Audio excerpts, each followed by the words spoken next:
do the whole intro once the game starts. So loaded, loaded. All right, ladies and gentlemen, I am Harlequin here today with Atomica, and you are watching the SC Reddit Open number 13, round of 64, game one. This is a best of one. Yeah. So we've got Khan versus Bluey here. So how you doing, Atomica? I'm doing fantastic, as usual. Who do we have lined up for this game today? Well, so Bluey we have here is I've seen him play a whole lot before, and Khan I know nothing of, but actually, frankly, this is a really cool matchup just on Lost Temple by itself. So we've got back-to-back on Lost Temple, which is ideal positions for each, really, because they each kind of have room to do whatever they want to do on this sort of a map. We've got fast expansion possibilities available for Bluey, fast expansion possibilities available for Khan. Really, Zerg player either wants diagonal is usually the best, or back-to-back. They hate the adjacent positions, though, because of the close rush distance. So I'm curious to see just kind of what sort of a build order Khan's going to do here, because as you know, I'm a Zerg player and I love watching Zerg players kind of do their thing. Immediately he gets the Overlord Scout on Bluey, and meanwhile we see Bluey here is just setting up for what looks like a standard opening. Same thing so far for Khan, who's currently at 13 out of 18 supply, so he's probably going for a regular old 14 pool, but we'll see if he does a 14 hatch or something crazy like that. Yeah, that would definitely be entertaining. I'm a all Protoss player, so I'll be rooting for Bluey during this game. The green Protoss spawning at the like 12, 30-ish position, which... Oh, is he going to 14 hatch? It looks like he's going for a 15 hatch. He might be just scouting for proxies. Yeah, it could be too. That was the one thing that we saw a lot last game. Oh, and there is the 15 hatch. Wow, and this is going to be spotted. Yeah, Bluey's just going to run that probe in and be like, hey, what's this? And Bluey's in a good position here. He's got a nicely timed gateway. We'll see if he goes for a 2-gate. He's getting another pylon out front. Looks like he's just walling himself in for a potential expansion, which seems nice and conservative. There's the spawning pool from Khan. So Khan is doing just a classic, 15 hatch 14 pool or 15 hatch 15 pool kind of build, which honestly I don't see as often as I used to, because players, well, prior to the last patch, players were getting better and better and better about rushing Zergs and really punishing them from early expansions, especially Toss and Terran. And so I feel like with the timing nerfs for Zealots and with the timing nerfs for Reapers and the general nerfs for Reapers, you see a lot more early expansion possibilities for Zerg. And even Idra got away with that a lot in the last couple of tournaments I saw him in. Absolutely. It's a whole heck of a lot safer.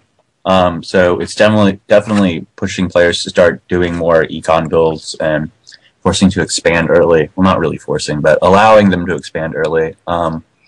I really like the placement of Bluey's. Yeah, he's got this forge, and he's probably going to put some photon cannons behind it. Yep, and there's his nexus. So yeah, instead of like going for a 2-gate and like trying to go all in with the Zealots, he's definitely going for. He's opening up his net right now, and just going to play econ just like his opponent and really build up his army before either of them makes a major move. Yeah, I love this move from Bluey because he's got just the perfect building, perfect building placement, great one zealot, and I'm surprised he hasn't thrown down a cannon just yet, but I think it's mostly because of the fact that he scouted and saw that he just doesn't need one. And this is like one of the best counters you can possibly do for a Zerg fast expand, is just expand on your own, because as everybody knows, Zerg wants to be one base ahead and to stay a base on top of them to even it up like that. Oh, and no! Things get through right now. Oh, and all those Zealots should have been in hold position. This is not good. Yeah, those 4-lings aren't really going to be doing too much. They're, it's really just two lings. Just annoying. We'll see if they take out any probes. Now, while this is going, Khan actually is taking a third in the 6 o'clock position. Yeah, I'm impressed. For a round of 64, we usually get kind of random players, but, that's a great macro decision for Khan. Khan knows that Bluey basically saw his bet and raised him by expanding himself, and so now Khan's just going to go ahead and expand a third time and keep that advantage up. And frankly, I don't think, that no other race can afford to do that as quickly as Zerg can. So I think that's going to be the right move for him. Although Bluey is totally walled in this time, so that's probably the last peak he's going to get at his bases with these last few Zerglings running around. So he's probably just going to keep him there for a while to see what's going on. But I really do like this expansion. Yeah, it's definitely a fantastic move by Khan. This is especially good if you're playing on lower level leagues, as when you've got your Zerglings running around their base and doing that harass, a lot of people will just like focus on the imminent threat and they overact, and all their APM gets diverted into trying to kill the Zerglings, and then they don't build units, or they don't even think that you might be expanding. So that definitely might be kind of more a psychological thing. If you can keep the pressure up and keep Bluey on this 2 base right now, then over time, Khan is just going to pull ahead very rapidly and just overwhelm him with sheer numbers. Yeah, and I always say, like, if you've ever seen how big a 4-gate toss can get when they time it perfectly, 4-gate toss on 2 bases is insane, or a 5-gate toss as it usually is just insane, the numbers that they can get out of nowhere once they finally catch up with their econ. But I'm really happy to see Khan. I mean, he's got, reasonable saturation on his 3rd base and very nice saturation on his 1st and 2nd bases as well.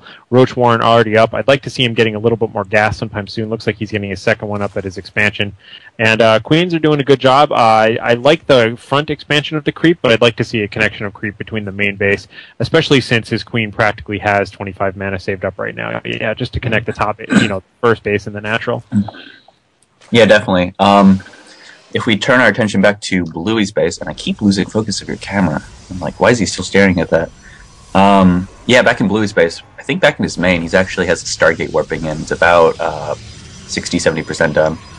Let's see if we can find that. Here? No. Where is it? Oh, it's right by his main.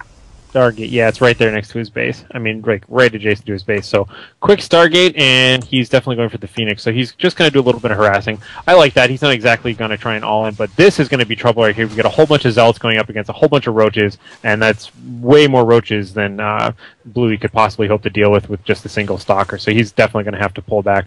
Huge surge of Roaches for Khan. I really love the fact that he just suddenly turned on production, and with all of his saved up larvae, was just able to just catapult forward with Roaches like that, because just moments ago seemingly he was doing nothing but drone production. So he's obviously got a good feel for the timings here, and has just launched himself into Roach production. We'll see if he can get a good push going out of this. Absolutely, that's really one of the most powerful aspects, and kind of the scariest aspects of Zerg, that they can just like you said, seemingly have nothing, and then just suddenly boom, just like 10 units out from nowhere.